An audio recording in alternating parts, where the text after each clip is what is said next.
Hello, everyone. Welcome back to the 122nd podcast. For today, our guest is Alexis.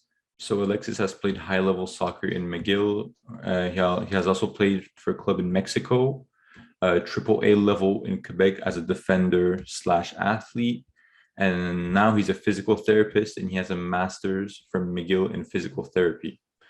So, Alexis, my question for you today is how can you prevent injuries in season for athletes?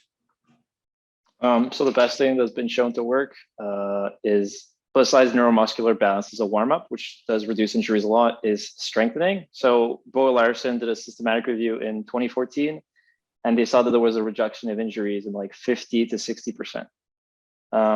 You can also look at sleep. So if you look at Watson, who did a study in 2018, you see that, if people felt fatigue or very stressed, so like during exam periods, there was a 57% hike in the injury rates. So just by monitoring sleep, so sleeping an additional hour, they were able to see that like injuries reduced by like 32 to 42%. So pretty big effect just from that. Obviously there's warming up. So like I assume you're familiar with the FIFA 11 plus. Yeah. I've heard of it. Yeah. Yeah. So it does work. It's one of the best injury prevention programs. It's about 2/3 in reduction of injuries. So doing that before the game is, it's boring, but doing it does reduce injuries. The effect isn't large, but it does work, especially in soccer players. So that's what's interesting if you look at the literature on injuries, is that it doesn't work that well for some sports like football. There's a lot of contact, but for some reason, for soccer, it's really helpful. And if I were to guess why, I think my bias is because a lot of soccer players are small and they don't work out. Whereas if you go to football, they're all huge and big, and that's why they're good at football. But for soccer, it's like an additional skill that does like help you reduce injuries because you grow more from strengthening if you're not used to it. So yeah. Right. So, sorry to interrupt you there, but if we can go back to the thing you said about FIFA 11 plus, Yeah. is that like a kind of a warm up that was set by professionals that like you do before a game or? Yeah. So a lot of like professional teams, I know like Japan does it. And a lot of like national teams do it. It's basically a mix of a warm up. So like neuromuscular drills. So like whatever you're changing direction, cuttings, landing rehearsals, like practicing landings basically, and absorbing force. And then there's a portion that can be done during practice where you strengthen the three main major muscles, so like the adductors, the quads with like pistol squats, and you do Nordic curls. There's some debate about how effective the Nordic curls are, but they do seem to work pretty well for soccer specifically. And like groups that were more compliant with the program. So if you look at, there was like a dose response. So people who did it like once a week had not that great in terms of results, but the people who did it 3 times a week saw like the biggest reduction in injury. So being compliant and doing it, and if you just do the strengthening, I used to do it with my team as of the physio. It takes about like 10 to 12 minutes if you do it really fast. So it's pretty useful if you're going to reduce injuries. So like if you got a team of like 21 players or like, so if you look at like a full squad, basically what that means is that if you have like 24 players throughout the years, you could maybe prevent 8 injuries. Again, we need better data, but that's what it suggests. So as of now. All right. Another thing that can be used to reduce injuries is load management. So we see that a lot in the NBA. It's very common. So far, what the data says is that, if you have acute spikes in your training, so like, let's say you do 3 practices a week and then you jump up to 5 a week, your risk of injury seems to go really high, but that's only been tested in specific sports like cricket and AFL and other like rugby.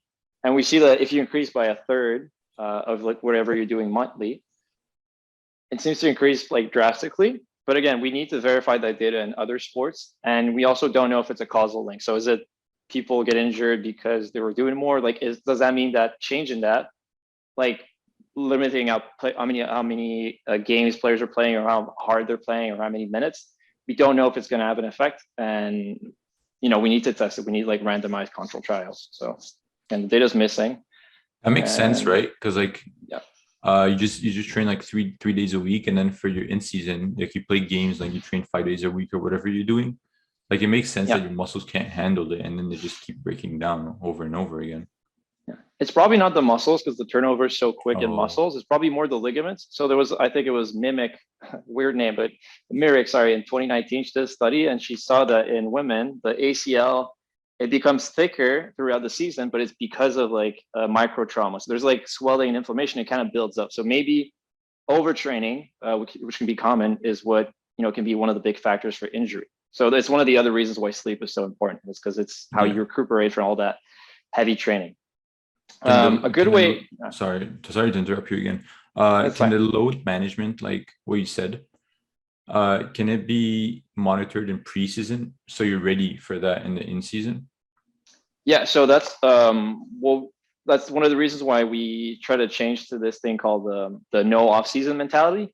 So we noticed that people got injured in preseasons because they did nothing the whole year, and then they start going aggressively at it. So now, what's recommended is that athletes do like a different sport. So like if maybe they have an injury, they still keep loading it, but in a tolerable manner. So if you see like hockey players, they're going to work on skating or they're going to play golf and stuff like that. Something that looks like it. For soccer, it can be like running in the gym just to be prepared so that you don't go from A to Z, right? Mhm. But you are encouraged to have like a rest, but a relative rest. So not completely doing nothing for a whole like 6 months. But so far, the best data we have, it's a really weird study. Do you know what niggles are? No, I don't. So niggles are like a no time loss injury. So like, oh, I tweaked my ankle, but I can still play. Oh, okay. This kind of thing, a no time loss injury.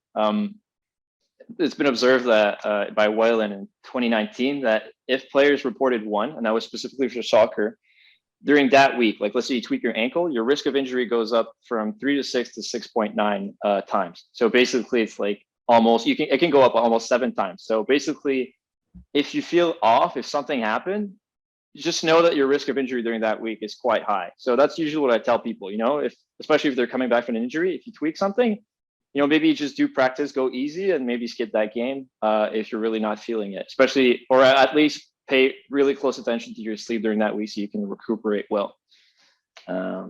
Yeah, I'd say that's the strongest predictor we have so far. And yeah. Last thing maybe we could talk about is like periods for girls. That's kind of like interesting, but I don't know what to do with it because like you're not going to tell a girl to stop playing soccer. But if you look at the pre-ovular period, so like the follicular phase of the menstrual cycle, so like the first 10 to 17 days, we see that there's an increased risk of injury. So there's not like a meta-analysis so far that looks at all the data, but I checked like all the studies with a systematic review, and it seems to go from between 2 to 3-fold increase in injury during that period. So that first third of their period, basically. The theory behind it is that you have, I don't remember if it's more estrogen or less. They have less estrogen. And what's interesting is they looked at people who take the oral contraceptive pill, and they saw that they had way less injuries of the ACL ligaments. So that's specifically for ligament injuries. One of the theories is that it brings your estrogens level up so that you're less likely to injure the ligaments because it makes the ligaments kind of like more lax. So you're moving a little bit differently because your ligaments are a little bit looser during that pre-ovular period. So basically, just being aware of it. But again, I don't know what to do, and I don't even know if I tell like female athletes. I'd maybe use it in a decision making if I were like the team physio. Like, let's say her sleep is bad. She tweaked her ankle before, and it's her pre-ovular period. I might be like, yeah, maybe rest up this week. Whereas if it wasn't her pre-ovular period, if it was post-ovular, I would probably play her. You know what I mean? That's Yeah, how would we use it. But I I wouldn't heard you. tell the athlete because I don't want to make them afraid for no reason, especially if it's Yeah, something that they'll control. I would also maybe, consider it as an argument in favor of using the pill. I wouldn't force a woman to take it, but it's just, they could use it as like another reason to use it if they want to use it. Yeah. so basically having less estrogen makes it less likely to injure your ACL, like your ligaments?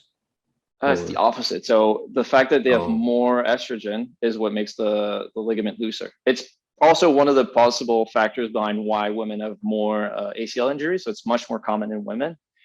The other might be that they're just, in general, their muscles are weaker. They also have like different biomechanics because of the birthing hips that we call. It's a bit sexist, but yeah. whatever. Yeah, so there's a common, like, whatever the risk factors are, women are just more prone to that just because of genetics. The good thing is they're also the ones that are going to respond the best to injury prevention programs. So it's, there's some good and the bad. Yeah. Yeah, that's a good point. Anything else you want to add? No, I mean, that's good. I think I all right. So like to conclude, sleep is one, strength training. What else did you say? Stress. Warm-ups. Yes, stress. What do you mean by stress? Like from like, so just the thing they use, they ask people how stressed they were on 5. So like if you're very stressed, you're more likely to get injured. okay. Yeah. Okay. Mood as well. Yeah. Mood, stress, sleep, strength training, load management, and for girls like pre-ovulation. So like, what do you mean by that? Like they have less estrogen during pre-ovulation, or? I'm not an expert, but basically during that period is what we see. The theory about estrogen hasn't been tested rigorously, and it doesn't seem to pan out when we try on animal models. But that's what's happening during the follicular period. Okay. So All right. Yeah. All right. Alexis, listen, thank you for being on the podcast. I really appreciate it. There was a lot of good content we covered in here. And for everyone watching, I will see you guys next week with a new episode.